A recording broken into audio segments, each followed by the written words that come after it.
Iván, encantado de recibirte otra vez en el Muchas gracias, programa. Jorge, muchas gracias. Sí, ya se está acercando las decisiones políticas más importantes, ¿no? Ahora ya en agosto ya tenemos que tener claro todo el panorama de quiénes van a ser los candidatos, incluyendo los vicepresidentes ya. Sí, por ahí de octubre realmente, es que debe estar todo eso definido. Septiembre, octubre.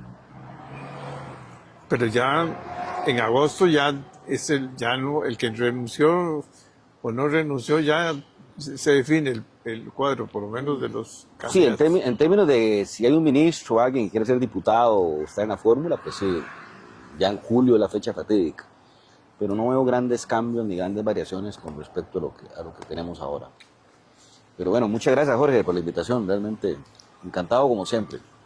Bien, es que hablemos de este mosaico que tenemos de candidatos y de partiditos. Un exministro como Amador, Álvaro, por Liberación, Fabricio, Ariel, Natalia, Claudio, Alpizar, Juan Carlos, Aguilar, Fernando Zamora y Douglas Soto. Es que es un mosaico.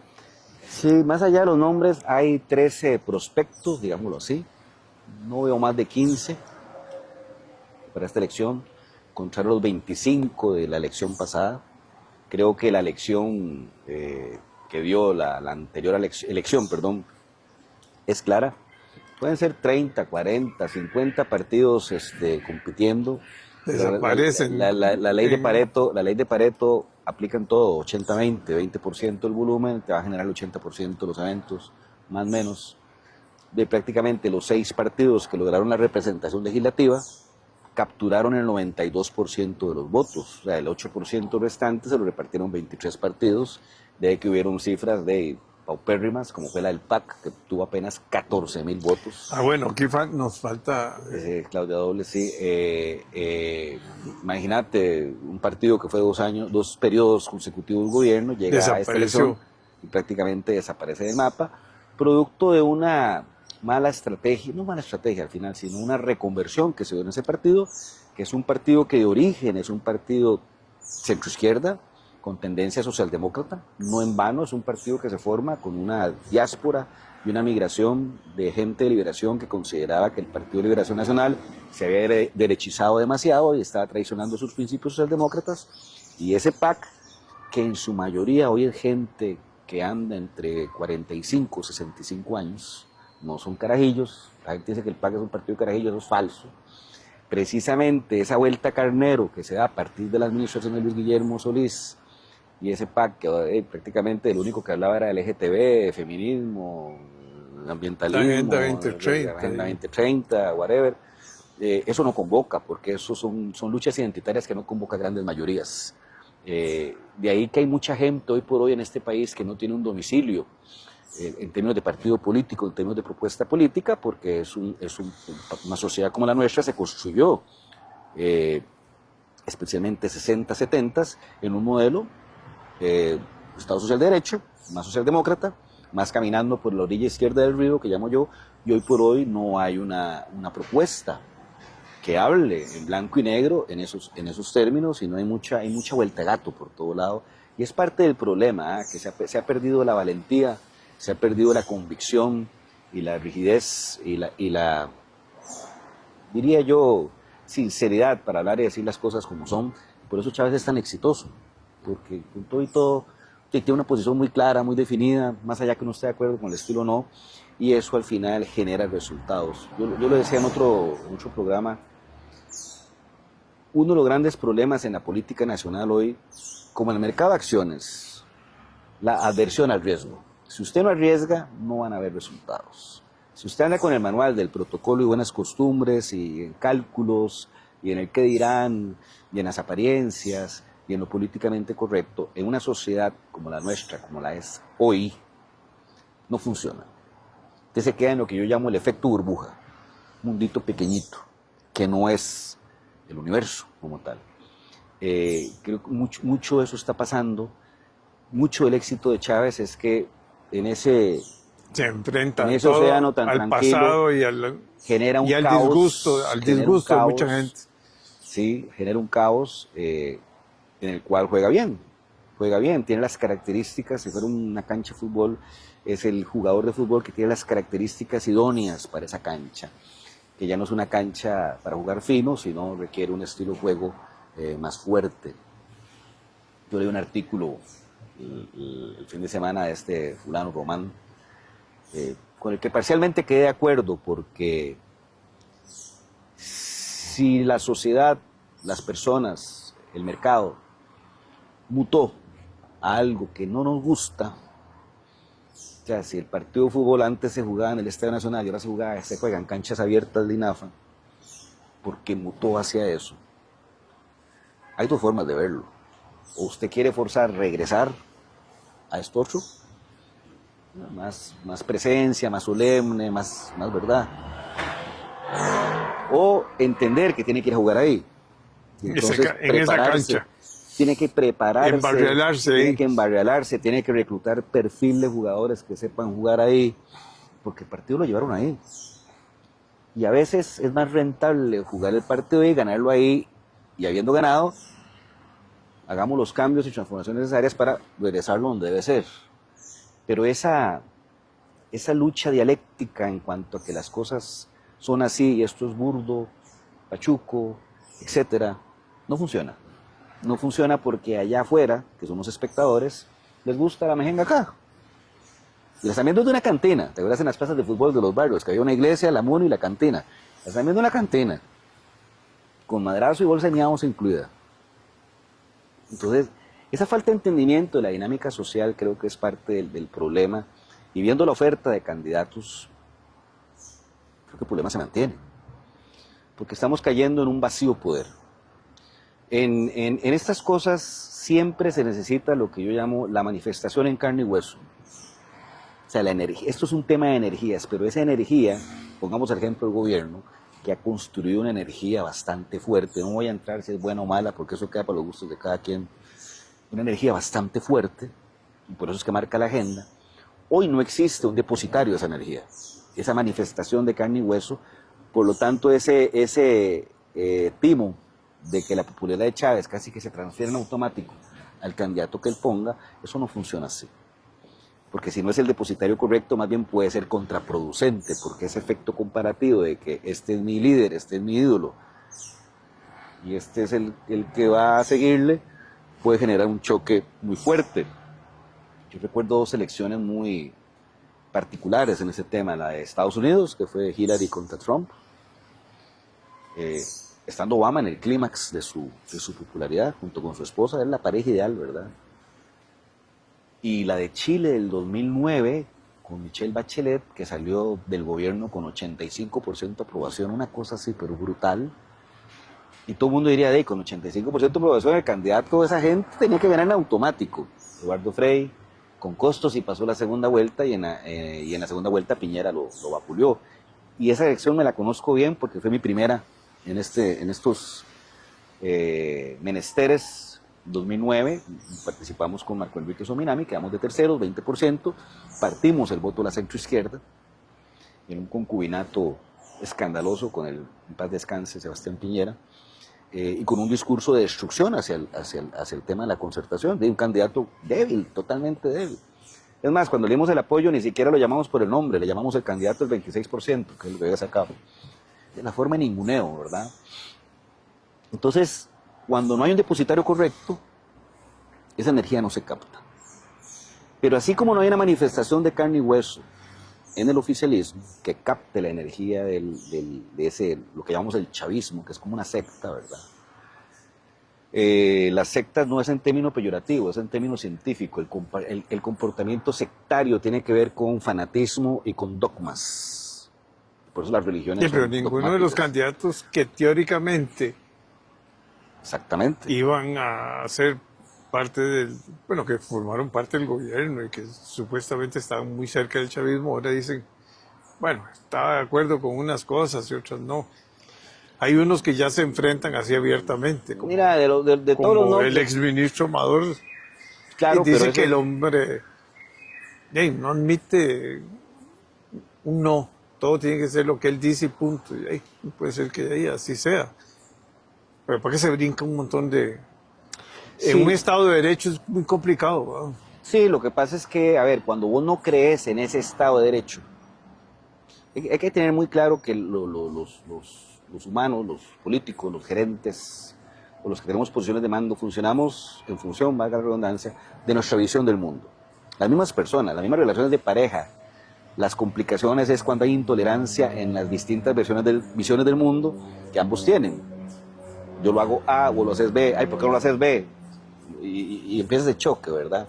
Por eso en los principios de diversidad e inclusión, en las grandes compañías transnacionales, no tiene que ver con que si aceptas LGTB o aceptas negro o aceptas chino, no. Tiene que ver con tu capacidad de convivir y tolerar diferentes formas de ver el mundo y diferentes formas de pensar.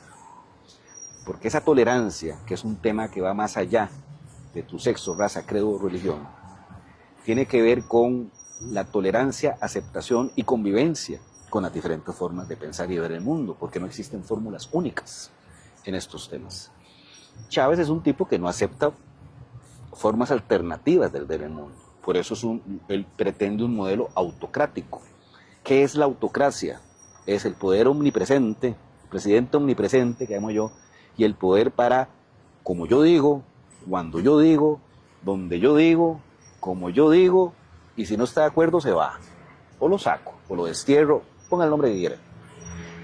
Eso es un modelo autocrático. Y un porcentaje muy alto de la población cree Eso es que el bueno. presidente debe tener poderes más allá de los que tiene ahora, porque esto es una sociedad presidencialista, donde la figura del presidente es una figura omnipresente, todopoderosa.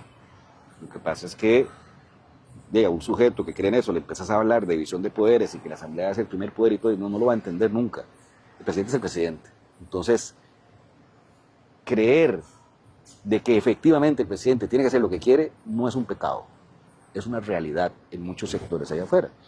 Más o menos 25% de la población, entre 20 y 25 andan en ese patín, y es el perfil del tipo que Bukele es Dios, Trump es, ¿verdad?, 100 puntos, bravo Milei, pongan la pena de muerte, xenofóbicos, etcétera, etcétera. Es un perfil muy claro que cree en la autocracia. Y si a eso le sumas de que hay un porcentaje de la población que se siente muy golpeada, muy desencantada, muy traicionada por el modelo, que fue un modelo que funcionó, que es de clase mundial, los indicadores de este país, 60, 70, 80 incluidos, le dan 3 vueltas a cualquiera. Pero sí, Jorge, o sea, es un caso de éxito. Por eso cuando yo escucho a Chávez, digo, este man, una de dos, o es un ignorante de la historia, o es tan agresivo que quiere hacer creer que la historia empieza después de él, ¿verdad? Pero de nuevo, es un modelo autocrático el cual se quiere implementar. Para eso se requiere una mayoría en la asamblea, para poder hacer los cambios y cambiar las reglas del juego. ¿Cómo esto esté parado en esas reglas del juego? Cada quien lo sabrá. Yo consideraría irme, así exagerando, ¿eh? Pero eso es lo que está en juego de ese lado. Pero no hay una manifestación de carne y hueso que capture esa energía y la materialice, en este caso, en una intención de voto. De las figuras que tiene y que se han barajado un montón de nombres, todo pareciera indicar hoy, a un mes de que ese nombre tenga que ser ya oficial, porque en estos días será oficial el nombre del partido, lo cual me parece absurdo, pero bueno, es parte del juego de mantener cierta expectativa. Pero eso va a ser irrelevante porque el partido para ellos es un vehículo, y a ese vehículo le van a montar un chofer, y ese chofer tiene que tener la suficiente capacidad y ser el depositario correcto de las energías del Dios Supremo, que está sentado en Zapote. Es el modelo de ellos. Pero del otro lado tenemos otro problema. Si bien es cierto, la energía del chavismo ha logrado materializarse, captar en números bastante interesantes, el antichavismo ha venido creciendo progresivamente. Porque lo que te construye, te destruye. Entonces, esa visión del mundo del chavismo empezó y ha construido una visión del mundo alternativa, que es la defensa del modelo. Es los que decimos, no están así, aquí no hay que hacer tierra arrasada ni refundar la nación, porque es una refundación. Cuando se escucha hablar de Tercera República, nuevo contrato social, hay una refundación total. Es cambiar el modelo de desarrollo. Eso es profundo. No sé si es bueno o malo. El problema es que no sabemos qué es, que no nos lo han dicho. Aunque uno puede intuir que simplemente es un modelo autocrático, donde el presidente tiene poderes omnipresentes e infinitos casi. Entonces, del lado de la oposición, no existe tampoco una figura, una materialización de carne y hueso que capte la energía que ese chavismo está construyendo y que se llama antichavismo. Casi que la elección se va a jugar entre dos fuerzas. La fuerza de los que creen en ese cambio de modelo, y aquí hay fulanos que te dicen, y te hablo de fulanos exitosos, educados, con buena posición económica, no es que se está hablando de lumpen. Aquí hay gente que cree efectivamente que hay que cambiarlo todo, que nada sirve, que todo es corrupto, una partida de choriceros, y todas esas habladas. Hay gente que cree en eso, y esa gente va a apostar a la continuidad del chavismo. Y hay otra gente, sabemos, incluyo, que no creemos en eso, que el modelo no es tan malo, que requiere un upgrade, más que un upgrade, un reset, cuando usted reseta el computador para que vuelva a rearrancar, porque el mundo ha cambiado, la sociedad ha cambiado, las personas hemos cambiado en términos sociológicos, por lo tanto se requieren ajustes, pero en términos prácticos funcionan. Y entonces, habemos otros y no, o sea, no es así. Entonces hay una contraposición de fuerzas, pero ambas fuerzas están sin mensajeros correctos. Porque esa lista realmente no hay un mensajero correcto. Hay dos que yo creo que sí pueden tomar esa bandera y por sus características como personas y por lo que representan. Pero más allá de eso, hay un tema que es complejo. Cuando fue la elección de José María Figueres en el 94, dos partidos, la Unidad y Liberación, concentraron el 91% de los votos en una votación que es la participación histórica, 82% de participación. Esta última, que fue 60% de participación histórica por la más baja, 6 partidos concentraron el 91% de los votos. Esos 6 partidos, en ese total votación, el promedio de votos es de 311,000.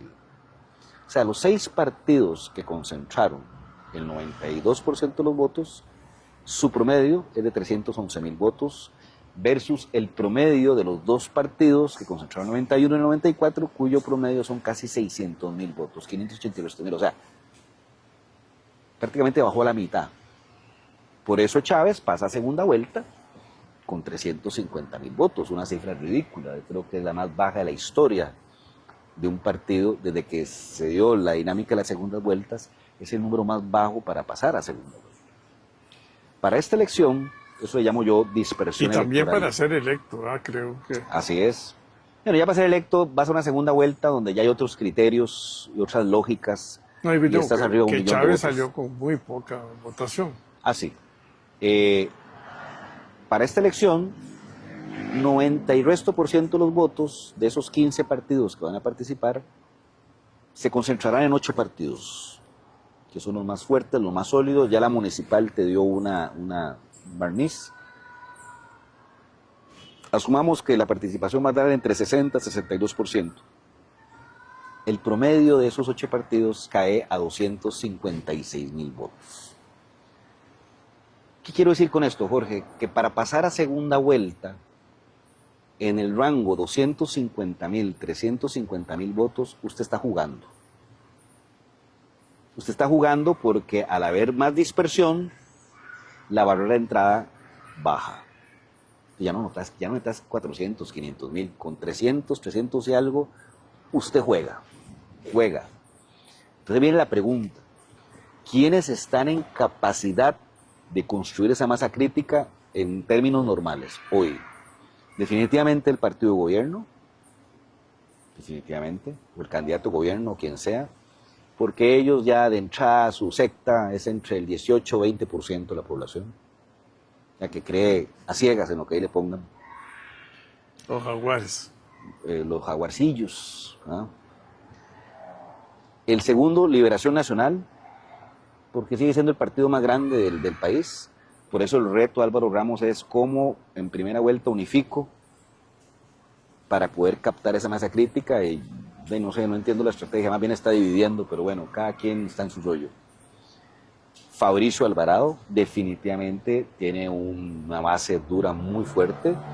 La primera vuelta de hace 4 años fueron 311,000 votos.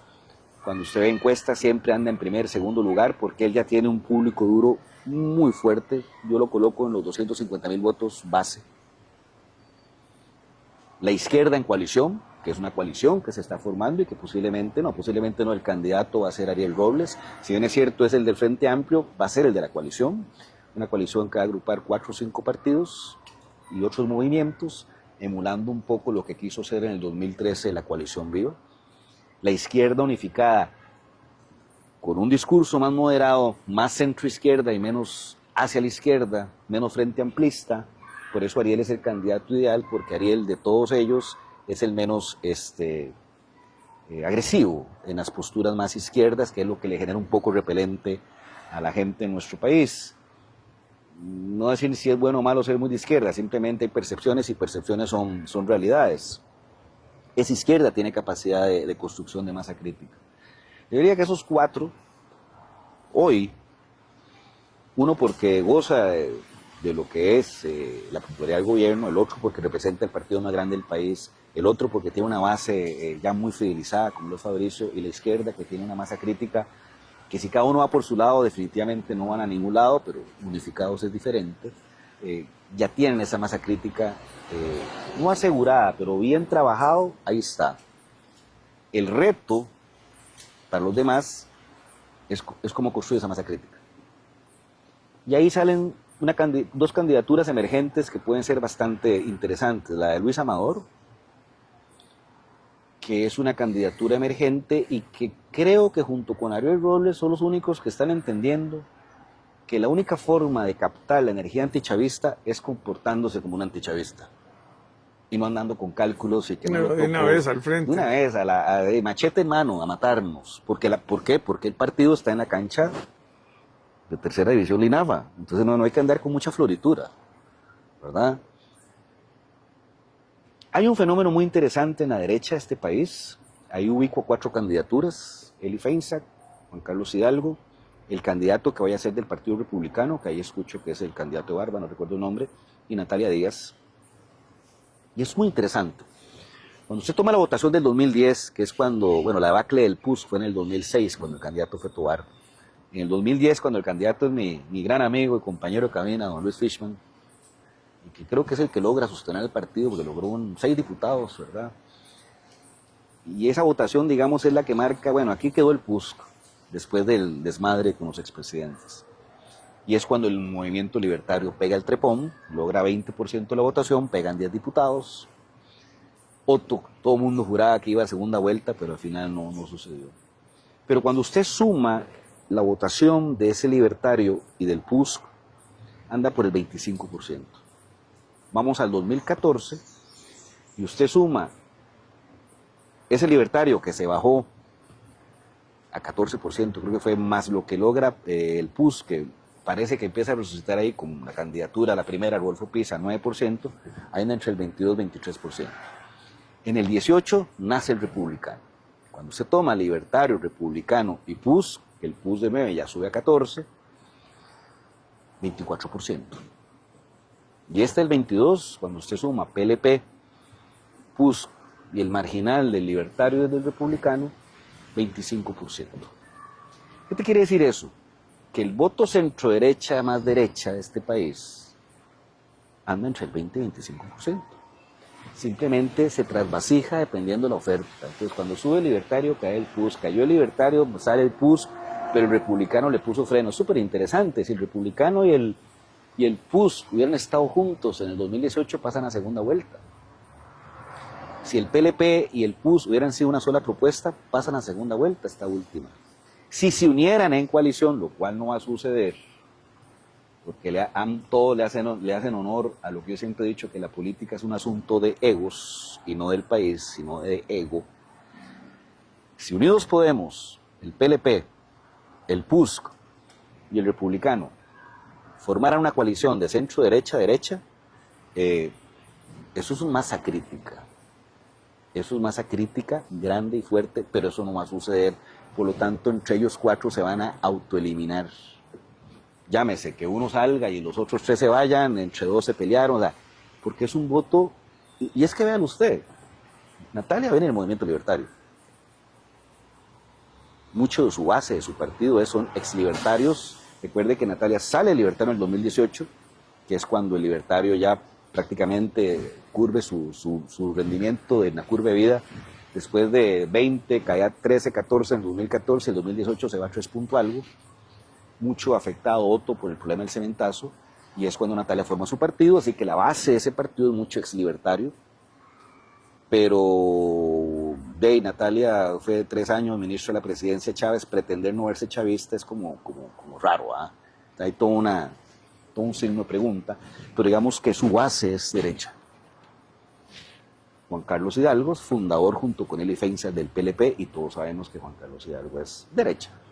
Eli es PLP, derecha liberal, y el republicano pues juega un poco en esa base socialcristiana más mariachi. Entre ellos se autoeliminan. Entonces, ¿cuál es la única forma de que alguno de ellos 4 construya masa crítica? Que uno de ellos mate a los otros 3. O sea, ahí usted va a tener un partido aparte, casi como cuando está el torneo de primera división, pero hay otro torneo que es Apriza la Liga. Es como un campeonato aparte del Real. Esa confrontación, y usted ya la ve, o sea, usted ve que Eli realmente, en una entrevista yo le decía prácticamente que Natalia le andaba robando gente, le andaba robando militancia. En este cuento que el PLP está muerto, lo cual yo difiero totalmente, porque le hago seguimiento y me parece que es un partido que a nivel de bases y a nivel de recursos, porque no hay chocolate sin cacao, está mucho más fuerte que nunca. Hay un dato que la gente siempre anda midiendo las municipales por alcaldías, no se mide así. Ese partido apenas participó en 47 cantones y obtuvo el 7% de la votación nacional. Eso que quiere decir que hay una base fuerte con respecto al PLP. Si esa base fuerte se traduce en un voto fuertísimo para él como candidato, esa es otra historia, esa es la campaña. Pero lo que te quiero decir es que esos 4 se van a matar entre ellos. Los 2 candidatos que se pueden atribuir la característica anti-Chávez es José Luis Amador y Ariel Robles. Y los 2 candidatos que pueden atribuirse las características de candidato emergente, el nuevo, que llaman, es José Aguilar, y un poquito José Amador en esa línea. Un poquito, no bastante, porque en realidad es nuevo. El hecho de que haya sido ministro es un tipo que no tiene ningún tipo de historial acá. Álvaro Ramos tiene no es un problema, una realidad. Representa un partido con alta tasa de rechazo. Por lo tanto, sus fortalezas personales se ven contaminadas, no voy a decir opacadas, contaminadas por la marca partido. Y ahí, Jorge, vuelvo al tema de la construcción de masa crítica. Hay una última encuesta a la cual tuve acceso, del 100% de la gente, 62, 63 te dice que va a ir a votar. De ese 62, 63 que te dice que va a ir a votar, 42% a presentarse la papeleta, no sé, o ninguno.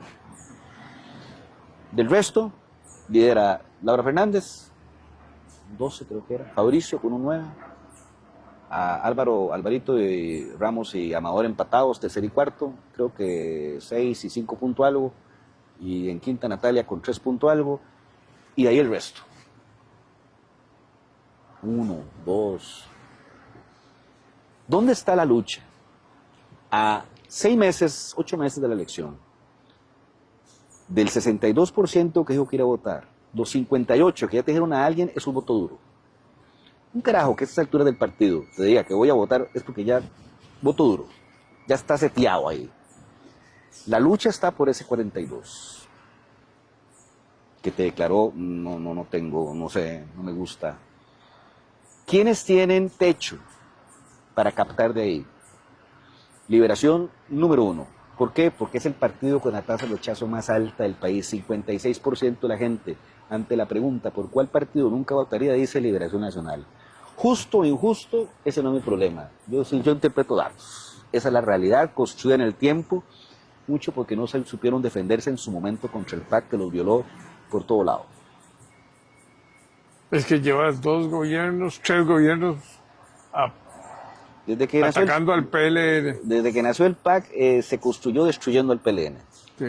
Otro que tiene techo, Fabricio. ¿Por qué? Porque el discurso fabricista, que es muy efectivo en la fidelización de esa masa crítica que ya tiene, también le restringe ir más allá de eso. Porque es una decisión bien complicada. Cuando usted cambia su narrativa, corre el peligro que su público fiel se sienta traicionado. Entonces a veces es más rentable no ir a pescar a otras aguas, seguir fidelizando y apostar que en la dispersión electoral ese volumen tome peso y le permita pasar. Tiene un poco apuesta, pero en esto hay un poco de apuesta en todo.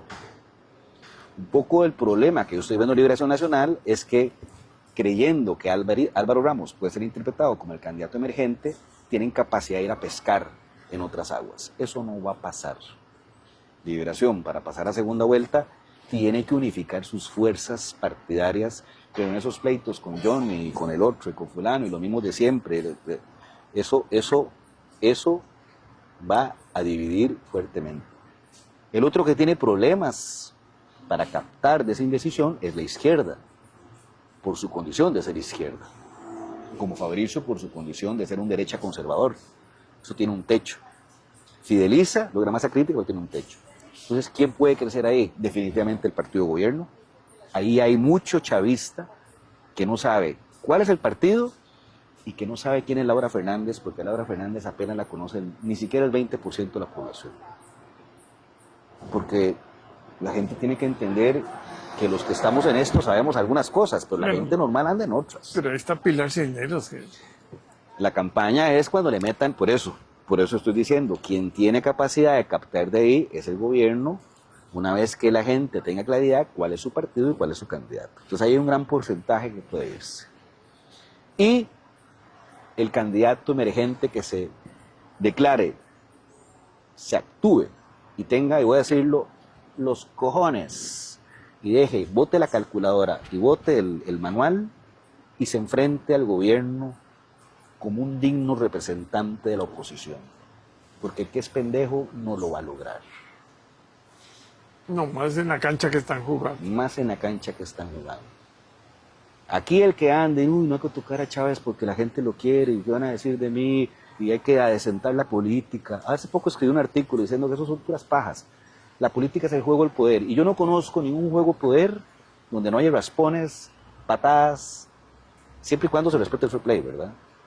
Porque como le dije un día en un programa, hasta en la guerra hay fair play, por eso hay crímenes de guerra y juicios de guerra. O sea, hasta en la guerra hay que respetar ciertas normas, que eso es lo que no hace el presidente.